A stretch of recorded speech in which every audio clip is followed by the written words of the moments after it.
সুমির রান্নাঘরে সকলের স্বাগত। আজকে একটা নতুন রেসিপির সঙ্গে চলে এসেছি, সেটা হচ্ছে শাহি টুকরা। হ্যাঁ, ঠিকই শুনছেন, শাহি টুকরা। আমার চ্যানেলে আগে কখনো দেখানো হয়নি এই রেসিপিটা, তাই আজকে দেখতে থাকুন কিভাবে আমি করি। ঈদ আসছে সামনে, তাই এই মিনি ব্লগটা নিয়ে চলে এসেছি। দেখুন, পাউরুটিটাকে টুকরো টুকরো করে কেটে নিয়েছি। এই যে টুকরো পিসগুলো দেখছেন, এগুলোই কিন্তু ফেলে দেবো না, এগুলো পরে কাজে লেগে যাবে। আর তার সঙ্গে নিয়ে নিলাম বড় কাপের 4 কাপের দুধটা ভালো করে জাল দিয়ে নিতে হবে, বেশ একটু ঘন করে। তার সঙ্গে একটু এলাচের গুঁড়ো দিতে হবে টেস্টের জন্য।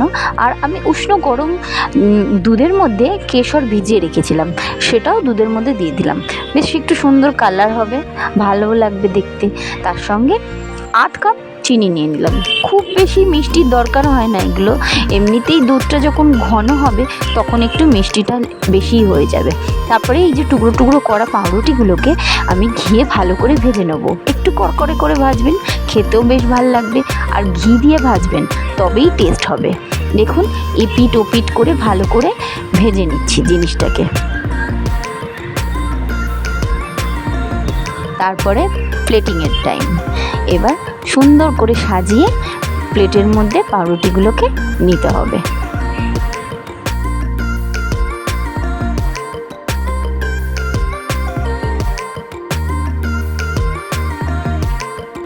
আপনারা চাইলে বড় বড় পিসও রাখতে পারেন, আমি ছোট ছোট টুকরো করেছি, দেখতে ভালো লাগবে।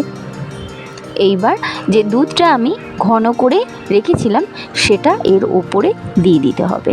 অনেকে করে কি চিনির রস বানায়, আমি কিন্তু চিনির রস না বানিয়ে এটা দুধ দিয়েই করলাম। আপনারা চাইলে চিনির রস দিয়েও করতে পারেন।